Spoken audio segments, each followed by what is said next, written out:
Hello नमस्कार दोस्तों। मैं जेके चौरसिया स्वागत करता हूं आप सभी का आपके अपने चैनल एक्सीलेंट गुरुकुल में। आज हम बात करने वाले हैं पॉलिटेक्निक में आए टॉप क्वेश्चन की। जो विद्युत धारा से रिलेटेड टॉप क्वेश्चन हैं उनको हम करवाने वाले हैं, तो आप अंत तक बने रहिए और इस वीडियो को ज़्यादा से ज़्यादा लाइक करिए और शेयर करिए। साथ ही साथ एक आप लोगों के लिए ज़रूरी सूचना ये है कि कुछ लोगों ने पेड कोर्स स्टार्ट कर दिए थे। हमने जिसका विरोध किया तो उन लोगों ने हमारे चैनल को कुछ स्ट्राइक पता नहीं क्या कर, हमें तो उतनी जानकारी नहीं है, जिससे नए व्यू और नए सब्सक्राइबर आ नहीं रहे। तो इसलिए आप लोग इसको ज़्यादा से ज़्यादा शेयर करिए। देखिए, ये 2013 में आया हुआ क्वेश्चन है कि चित्र में ए और बी के बीच तुल्यांकी प्रतिरोध क्या होगा। तो मान लीजिए अगर कोई ऐसे इस तरीके का है, ठीक, इसको मानो 2 ओम 2 ओम। अब ये समांतर क्रम है, समांतर क्रम। अब आपको कैसे पता लगेगा कि समांतर क्रम है? तो ये और ये बी, ये दोनों सिरा पकड़ के ऐसे खींचे तो ये कुछ ऐसा हो जाएगा।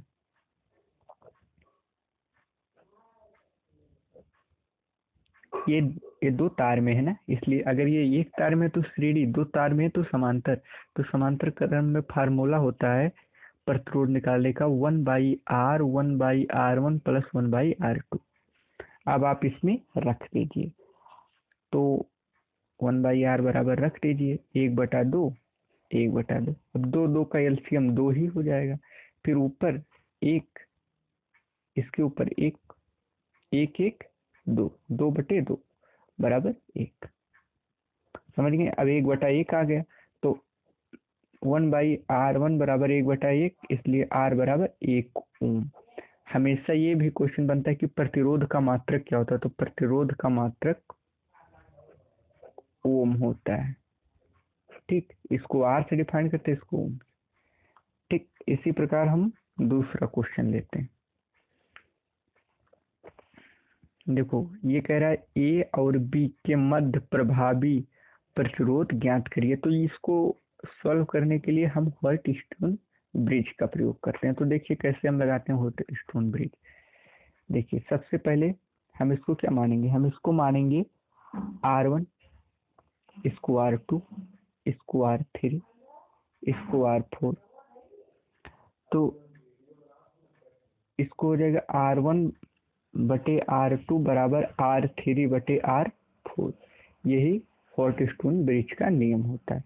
तो इसको हम R1 का मान रखिए, आप लोग R1 का मान रखो।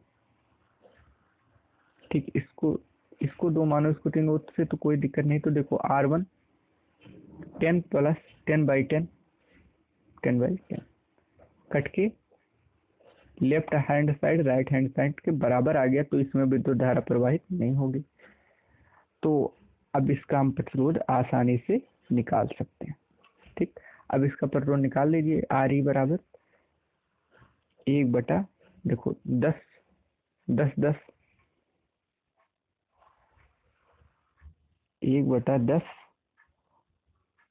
Plus 10 plus 1/10 plus 10। अब ये कितना हो गया? 1/20 प्लस 1/20। दोनों का हम एलसीएम लेंगे तो आ जाएगा 20। ठीक, अब देखो 1 प्लस 1 आ गया 2/20। अब दो करने दो दो है 1/10। तो आर ई बराबर आ गया कितना? 1/10। समझ गए? अब तिरछा तिरछा गुणा कर लेंगे तो आर ई बराबर 10। ठीक, तो इस तरह इस क्वेश्चन को भी हम कर लिए। देखिए तीसरा क्वेश्चन अगर इस प्रकार का आए तो इसको हम करेंगे किरचॉफ के नियम से। किरचॉफ का जो पहला नियम था, किरचॉफ के नियम से। देखो, इसमें क्या होता है कि जो संधि की तरफ धाराएं आ रही होती, यही इसका संधि है। संधि की तरफ आ रही जो धाराएं हैं उनको हम पॉजिटिव लेंगे, जो बाहर जा रही हैं उसको माइनस में लेते हैं। तो चलिए करते हैं। देखो 4 अंदर की तरफ आ रहा है ना, इसलिए +4। उसके बाद कौन, 2, 2 भी अंदर की तरफ आ रहा है तो +2। देखो फिर कौन आ रहा है, आई अंदर की तरफ आ रहा है तो आई ले लो। फिर माइनस में देखो, ये बाहर जा रहा है 5 तो -5, 3 बाहर जा रहा है तो -3 बराबर 0। यही तो हमारा फार्मूला हो गया। अब इसको हम सॉल्व कर लें। इसको हम सॉल्व करेंगे तो कितना आ गया, 4 2 6 प्लस आई, ये कितना आ गया, 5 2 5 3 8। तो आई बराबर, जब इसको उधर लेके जाएंगे तो ये प्लस हो जाएगा, ये 6 माइनस करके उधर जाएगा तो आएगा आई बराबर 2। और विद्युत धारा, ये जो धारा का मात्रक हमेशा एम्पियर होता है। ठीक, इसको आप याद रखेंगे। अगर ये ना कर पाए तब भी कोई दिक्कत नहीं है, हम करके आपको बता दे रहे हैं। देखो 6 प्लस आई, इसको आप उधर करेंगे तो ये माइनस का 8 प्लस का 8 हो जाएगा। अब आई बराबर इस 6 को उधर भेजेंगे तो 8 माइनस 6 बराबर 2 हो गया ना। करना कर पाओ तब भी कोई दिक्कत नहीं है, हम करके बता देंगे आपको। देखो चौथा कह रहा है 160 मीटर त्रिज्या वाले वक्र मार्ग पर 400 मीटर प्रति सेकंड की चाल से गति करती हुई मोटरसाइकिल का त्वरण ज्ञात करिए। तो त्वरण का फार्मूला होता है क्या, ये बराबर b²/r। ठीक, यही ना। अब b² का मान रख दो, r का मान कितना है, r का मान 160 है। ठीक, अब देखो इसका 4 का वर्ग है तो 4 चौक 16 और 2 जीरो है तो इसका जब वर्ग करेंगे तो 4 जीरो हमको प्राप्त हो जाए। अब देखो 160 है। ठीक, 160 से 160 कटा तो यहाँ बचेंगे 1 और 1 2 3 जीरो। इसको ऐसे आसानी से आप सॉल्व कर लेंगे। ठीक, अब त्वरण का मात्रक होता है किलोमीटर सेकेंड स्क्वायर। ठीक, चलो अगले क्वेश्चन पे चलते हैं। ये कोई परिपथ है।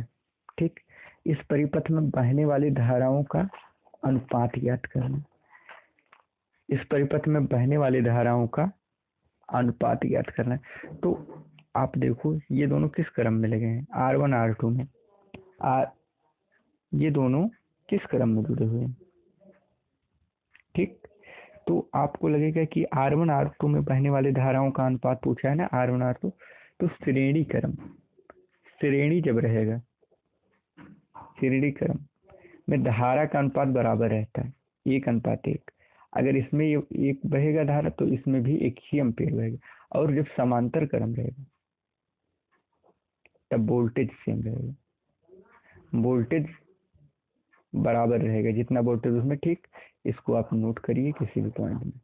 ठीक, चलिए अगले क्वेश्चन पर चलते हैं। प्लीज इस वीडियो को आप शेयर जरूर कर देना। देखो एक कह रहा है 4 वोल्ट की बैटरी, क्या कह रहा है, कह रहा है 4 वोल्ट की बैटरी, 4 वोल्ट की बैटरी 1 एम्पियर 1 ओम तथा 3 ओम के प्रतिरोध श्रेणी क्रम में जुड़े हैं तो बैटरी से होकर जाने वाली धारा क्या होगी, धारा क्या होगी। ठीक, तो पहले तो हम प्रतिरोध देख लेते हैं। ये कोई 4 ओम की बैटरी, देखो 4 ओम की कोई ऐसे बैटरी, वोल्टेज की बैटरी जुड़ी हुई है इसको, और इसमें 2 विद्युत धारा ऐसे जुड़े हुए हैं, कोई श्रेणी क्रम में जुड़े हुए हैं तो ऐसे बनेगा सर्किट R1 R2। अब ये कह रहा है ये 3 ओम है, ये 1 ओम है, ये 3 ओम है और ये 4 वोल्ट है।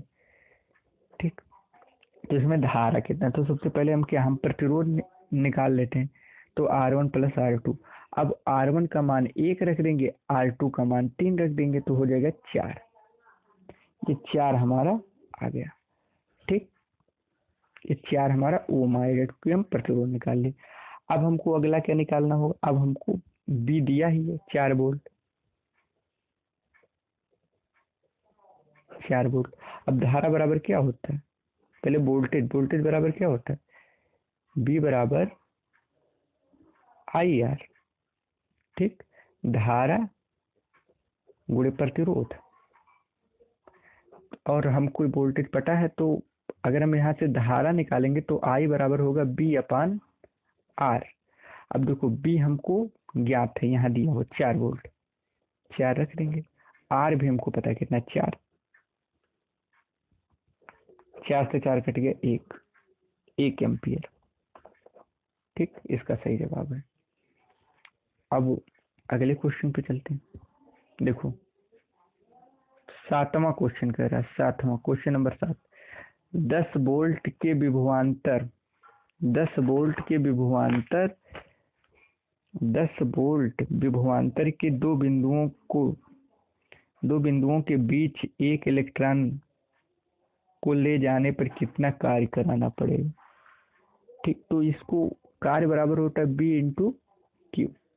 ठीक, अब बी कितना है 10 वोल्ट, क्यू कितना है, तो आप लोग क्यू का मान जानते हैं 1.6 10⁻⁹। ठीक, इतना आप जानते ही हैं। तो ये 10⁻⁹